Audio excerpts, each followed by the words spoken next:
Hello and welcome to Income Tax Rule. In this, we are going to discuss छोटा छोटा दो section. One is section 30 and one is section 31. Both are about the deduction. तो हम इसको शुरू करते हैं. सबसे पहले हम section 29 को भी पढ़ेंगे.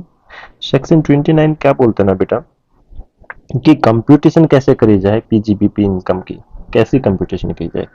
तो इसकी कंप्यूटेशन के बारे में तो हम और डिटेल में पढ़ेंगे जब हमें कुछ पता चल जाए कि कौन सा डिडक्शन अलाउड है, कौन सी इनकम को हम इनकम ट्रीट नहीं करेंगे, कौन सी इनकम को इनकम ट्रीट करेंगे. उसके बारे में बेसिकली इसमें दो तरीके होते हैं. One is direct method and another one is indirect method. देखो डायरेक्ट मेथड के अंदर तो क्या रहता है, जैसे कितनी सेल हुई, कितना डिडक्शन मिला, कितना उसमें एक्सपेंस को अलाउ किया, कितना एक्सपेंस को अलाउ नहीं किया, और फाइनल में नेट प्रॉफिट. ठीक है. इनडायरेक्ट एक्सपेंस के अंदर क्या होता है, जो प्रॉफिट एंड लॉस अकाउंट होता है उसमें से हम शुरू करेंगे. क्योंकि कुछ चीजें मैं आपको बता देता हूँ, कुछ चीजें एज पर अकाउंटेंसी हमें अलाउड होती है बट इनकम टैक्स एक्ट उसको अलाउ नहीं करता as expenses, as an expenses. कुछ चीजें ऐसी होती है जो इनकम टैक्स अलाउ करता है बट अकाउंटेंसी के अंदर उनका कोई कंसेप्ट होता ही नहीं है. तो एक रिवर्स इंजीनियरिंग करी जा सकती है, उसको बोलते हैं इनडायरेक्ट मेथड, जिसमें प्रॉफिट एंड लॉस अकाउंट लेंगे और उसमें से जो जो expense income tax act allow नहीं करता वो हम ऐड बैक कर देंगे टू द प्रॉफिट में. और जो इनकम टैक्स अलाउ करता है बट अकाउंटेंसी में हमने अलाउ नहीं किया तो उसको हम क्या कर देंगे, माइनस करके एक फाइनल फिगर आएगी नेट प्रॉफिट की. That is called indirect method. और डायरेक्ट मेथड के अंदर जो हमारी कितनी सेल्स हुई है एज पर डायरेक्ट मेथड, उसमें से कितना एक्सपेंस हमारे इनकम टैक्स के हिसाब से अलाउड है वो अलाउ करके माइनस करके फाइनल फिगर आ जाएगी. तो दो तरीके से हम निकाल सकते हैं. तो दोनों में से इनडायरेक्ट मेथड काफी प्रेवलेंट है, जिसके ऊपर हम जैसे आगे कुछ टॉपिक करने के बाद हम न्यूमेरिकल सम्स करेंगे तो इजी हो जाएगा हमें समझने के लिए.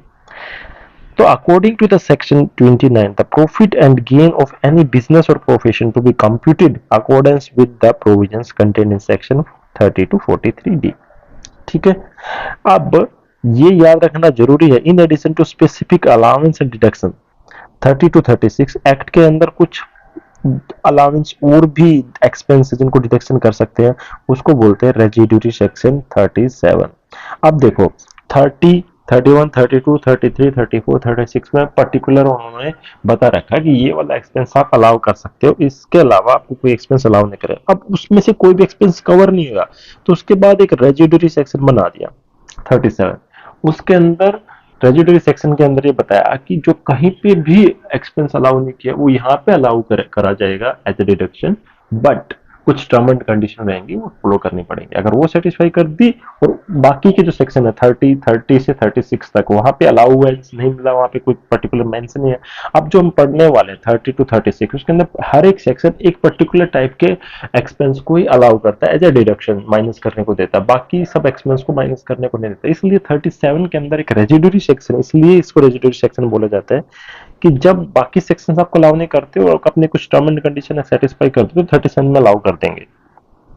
ठीक है. तो कोई भी एक्सपेंडिचर जो 30 से 36 में अलाउ नहीं किया जाता वो यहाँ पे अलाउ किया जा सकता है, बट उसको कुछ एक्सेप्टेड कमर्शियल प्रैक्टिसेस के अंदर अलाउ किया जाता है, बट कुछ कंडीशन फॉलो करनी चाहिए. तो कंप्यूटेशन ऑफ क्या बोलते हैं, कंप्यूटेशन ऑफ पीजीबीपी, उसके अंदर सबसे पहले तो ये सब तो है उसका डिडक्शन, ये सब तो उसका डिडक्शन है कि कौन सा अलाउड है 30 टू 37 में.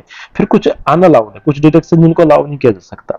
उसके बाद कुछ एक्सेसेस एंड पेमेंट है non deductible in certain circumstances, कुछ पेमेंट है जिनको डिडक्ट नहीं किया जा सकता, एक्सपेंस को डिडक्ट नहीं किया जा सकता. फिर profit chargeable to tax and section 41 के अंदर वो फिर कुछ बाकी के प्रोविजंस हैं 44 जो प्रेजेंटिव टैक्सेशन के वो सब प्रोविजन. तो इससे हमारा पूरा का पूरा पीजीबीपी खत्म हो जाएगा. तो आज हम पढ़ने वाले हैं 29 के बारे में. तो बेसिकली हम बता दें कि कैसे कैलकुलेट करते हैं. आज हम पढ़ने वाले हैं सेक्शन 30 और 31 के बारे में. ये हमारा सेक्शन 30. तो देखो इसमें बेसिकली दो तरह की चीजें होती हैं. One is for owner, another one is for tenant. ठीक है. आपने आरआरआर मूवी तो देखी होगी, आरआरआर के साथ टी आई और ऐड कर लो. आर मतलब रेंट, पहले आर का मतलब है रेंट, दूसरे आर का मतलब रेट, ठीक है, तीसरे आर का मतलब रिपेयर, तीसरे टी का मतलब टैक्सेस, आई का मतलब इंश्योरेंस. ऐसे आप इसको याद कर सकते हो. तो दोनों के दोनों चैप्टर सेक्शन 30 एंड 31 दोनों ही अलाउड होते हैं। उसके अंदर आरआरआर, आपको आरआरआर टीआई देखना है तो आरआरआर मूवी तो देखी होगी, तो उसके हिसाब से आप एक लगा सकते हैं, ऐसे याद कर सकते हो। जब सेक्शन 30 होता है वो बिल्डिंग के लिए होता है, सेक्शन 31 होता है प्लांट एंड मशीनरी के लिए, जो हम आगे पढ़ने वाले हैं। ठीक है, प्लांट एंड मशीनरी के लिए होता है या फिर प्लांट मशीनरी एंड फर्नीचर के लिए। ठीक है, ओनर के केस में अगर पहले हम बात करते हैं रेंट की, तो पहले हम बात करते हैं रेंट की। तो टेनेंट रेंट पे करता है तो उसको डिडक्शन अलाउड है। ओनर तो कोई रेंट पे नहीं करता तो उसको डिडक्शन का कोई नोट एप्लीकेबल, एन में लिख देते हैं। फिर रेट, जो भी टैक्स या फिर रेट है दोनों के केस में अगर उन्होंने पे किया तो अलाउड रहेगा। फिर उसके बाद रिपेयर, रिपेयर अगर टेनेंट ने करवाया एक्सपेंस हो गया तो भी अलाउड है, और ओनर ने कराया तो भी अलाउड है। उसके बाद टैक्स एंड इंश्योरेंस दोनों को ही अलाउड है। लेकिन यहाँ पे ध्यान रखना चाहिए कोई भी रिपेयर है ना वो कैपिटल नेचर का नहीं होना चाहिए। जैसे एक बिल्डिंग है या मान लो कि आपने जब चार्टर्ड अकाउंटेंट बनोगे, एक ऑफिस बनाओगे, तो आपने एक बिल्डिंग ले ली, एक उसमें पूरा एक हॉल है, हॉल के अंदर आपने पार्टीशन करा दिए, हॉल तो दे दिया और आपने रेंट पे बिल्डिंग ली है, तो हॉल तो मिल गया ओनर की तरफ से, जो उस बिल्डिंग का ओनर, उस हॉल का ओनर है, तो वो आपको रेंट पे दे रहा है, यू आर द टेनेंट। अब आपको अपने ऑफिस के हिसाब से उसमें पार्टीशन कराओगे, क्यूबिकल्स बनाने हैं, केबिन्स बनाने हैं, खुद के लिए ऑफिस बनाना है, तो उसके ऊपर आपको जो खर्चा करना पड़ा, वो खर्चा जो रिपेयर्स है उसका एग्जाम, उसका डिडक्शन आपको मिल जाएगा। लेकिन आप पूरी बिल्डिंग ही खुद बना रहे हो तो वो जो कैपिटल नेचर के जो एक्सपेंस है वो अलाउ नहीं होते। वो सिर्फ और सिर्फ किसको अलाउ होते, कैपिटल नेचर के एक्सपेंस ओनर को अलाउ रहते हैं, टेनेंट को वो अलाउ नहीं रहते। तो ये आपको ध्यान रखना पड़ेगा। तो यही चीज हम पढ़ने वाले हैं। ये जो हमने केस करा है ये बिल्डिंग के लिए, इसी तरह प्लांट मशीनरी फर्नीचर के केस में भी ये सब चीजें अलाउ होंगी। तो आपको वही बता रहे सेक्शन 30 31 के अंदर। तो सबसे पहले मैं आपको यहाँ पे हाईलाइट करना चाहूंगा, आप एक बार देख लेना, बस सेम चीज, सिंपल एज इट इज। अगर टेनेंट ने उसको ऑक्यूपाई करा है प्रीमाइस को, अगर किसने ऑक्यूपाई किया है, टेनेंट ने ऑक्यूपाई किया है, तो उस केस के अंदर बेटा टेनेंट ने ऑक्यूपाई किया तो रेंट पेड है, जो रेंट पेड करेगा, और amount paid on account of cost of repair, repair कराने के लिए दोनों का अलाउड है। तो रेंट पेड और जो कॉस्ट ऑफ रिपेयर है। ठीक है, अगर एसएससी खुद ओनर है, खुद ओनर है तो उसको रेंट पे करने की जरूरत नहीं है। तो कोई ये नहीं कहते कि रेंट तो नोशनल रेंट करके अलाउ, नोशनल रेंट कहते हैं एक प्रकार का हमने नोशनल रेंट के अंदर एक प्रकार का वर्चुअल रेंट, मतलब कि आपको रेंट देना नहीं है बट उसको मान दिया जाएगा। जैसे कि इनकम फ्रॉम हाउस प्रॉपर्टी के अंदर पड़ा था, अगर कुछ टाइम पीरियड के अंदर जो कंप्लीशन सर्टिफिकेट के 2 साल तक की अगर आपकी प्रॉपर्टी बिकती नहीं और more than 2 house property contain करते हो तो तीसरे हाउस प्रॉपर्टी को ऐसे मान लेंगे कि वो रेंट पे लिया गया, चाहे बेशक आपको रेंट ना मिल रहा उसको नोशनल रेंट। तो उस केस के अंदर ऐसे ही यहाँ पे अगर ओनर है तो ओनर को रेंट पे करने की जरूरत नहीं है, तो उसको रेंट का कोई डिडक्शन नहीं मिलेगा, ना ही नोशनल रेंट का डिडक्शन मिलेगा। लेकिन अगर उस एक फर्म चल रही है उसकी बिजनेस प्रमाइस पे, एक बिजनेस उसके प्रमाइस पे किसी पार्टनरशिप फर्म के अंदर उसने रेंट पे दे रखा और वो वन ऑफ द पार्टनर है, तो जो रेंट रिसीव्ड है ना पार्टनर को वो अलाउएबल रहेगा। लेकिन ध्यान रखना कि एक्सेसिव ना हो, रीजनेबल होना चाहिए। ठीक है, अगर एक पार्टनर, दो पार्टनर है, एक पार्टनर है जिसकी खुद की बिल्डिंग प्रमाइस है और उसमें फर्म का ऑफिस चल रहा है जिसमें वन ऑफ द पार्टनर है, और फर्म है अपने जिसको पार्टनर को कुछ रेंट दे रही है, वो रीजनेबल होना चाहिए रेंट। तो उस टाइम पे वो रेंट फर्म के हाथों में एज ए डिडक्शन अलाउ रहेगा, क्योंकि फर्म पे कर रही है ना, फर्म के हाथ में अलाउ रहेगा। Repair of the premise apart from rent, this section allow deduction in the expense of repair. Repair के केस में अगर एसएससी ने कराया है तो भी अलाउड है, एसएससी ने कराया तो भी अलाउड है, टेनेंट ने कराया है तो भी अलाउड है। लेकिन कई बार क्या होता है, even the assessee occupy the premise otherwise than tenant and owner, वो एसएससी कौन, लेसी, लाइसेंस है, मोर्टगेज पे अगर वो है, तो उस केस में भी is entitled to deduction under this section to the current repair of the premise, current repair के लिए ही अलाउड है। ठीक है, कॉस्ट ऑफ रिपेयर, अब इसके अंदर एक इंपॉर्टेंट सेक्शन एक्सप्लेनेशन है, एक्सप्लेनेशन टू द सेक्शन 30।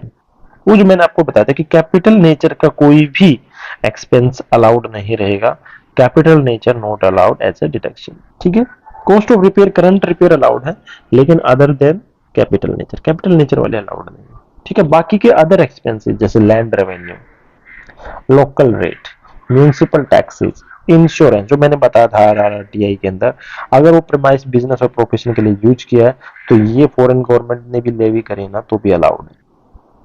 ठीक है, अगर ये प्रीमाइस, उसके बाद ये आता है सेक्शन, याद रखने की जरूरत नहीं है, सेक्शन 38 ये बोल रहा है कि अगर कोई प्रीमाइस बिजनेस के लिए भी यूज किया और पर्सनल पर्पज के लिए किया तो जिस प्रपोर्शन में बिजनेस के लिए यूज किया तो उतना प्रपोर्शन अलाउड रहेगा, पर्सनल पर्पज वाला कोई भी बिजनेस का जो डिडक्शन है बिल्डिंग का वो आपको मिलेगा नहीं।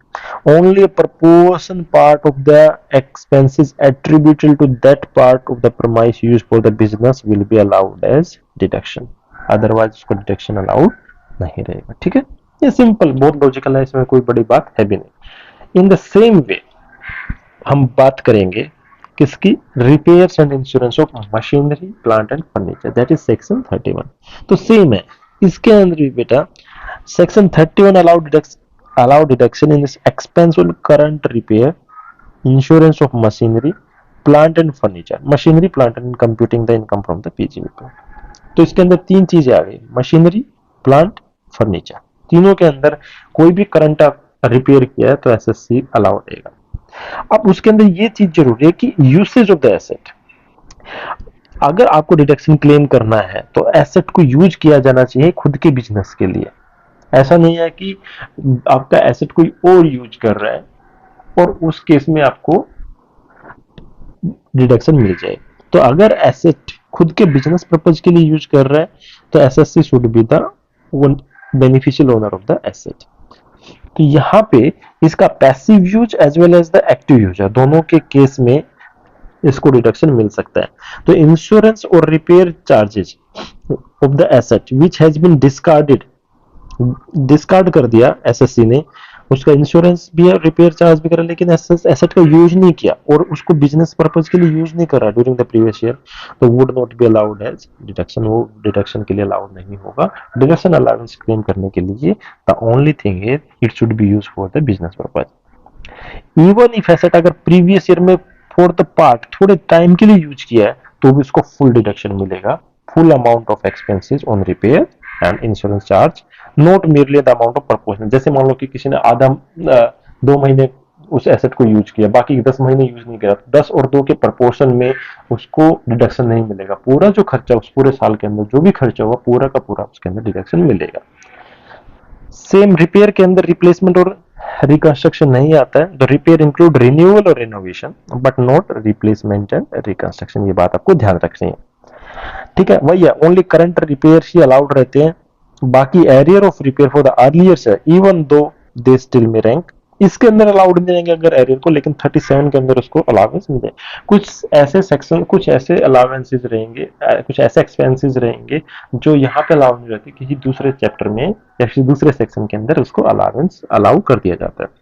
इंश्योरेंस प्रीमियम भी अगर पे किया है तो insurance must be against the, उसकी कुछ कंडीशन ये है कि insurance must be against the risk of damage और डिस्ट्रक्शन ऑफ द मशीन और प्लांट और मशीनरी के अगेंस्ट ही होना चाहिए, तभी इसका इंश्योरेंस अलाउड रहता है। और वही है, एसेट को यूज किया जाना चाहिए for the purpose of business, अगर इंश्योरेंस करा दिया उसका पर्पज के लिए यूज ही नहीं किया तो फिर किस चीज का डिडक्शन मिलेगा, वो नहीं मिलेगा।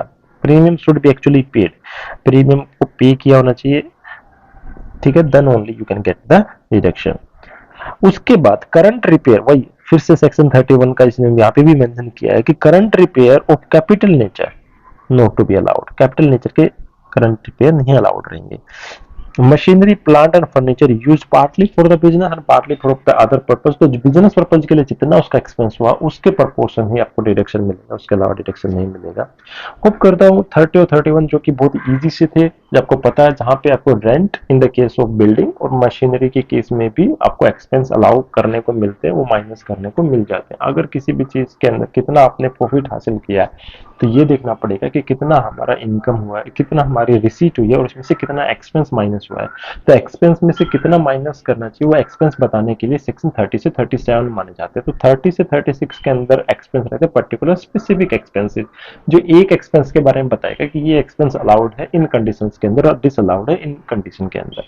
जबकि 37 एक रेजिडरी सेक्शन है, वो ये बताता है कि ये वाला एक्सपेंस अगर कहीं पे भी अलाउड नहीं है तो यहाँ पे हम अलाउ करेंगे 37 के अंदर, लेकिन बाकायदा कुछ टर्म एंड कंडीशन है, कुछ कंडीशंस हैं, वो रूल्स है, वो सेटिस्फाई करने पड़ेंगे तभी अलाउंस मिलेगी, अदरवाइज अदरवाइज अलाउंस नहीं मिलेगी। तो वो चीज आपको ध्यान रखनी पड़ेगी 37 के अंदर, जो हम पूरा डिटेल में 37 के ऊपर पढ़ने वाले क्लास में अंदर।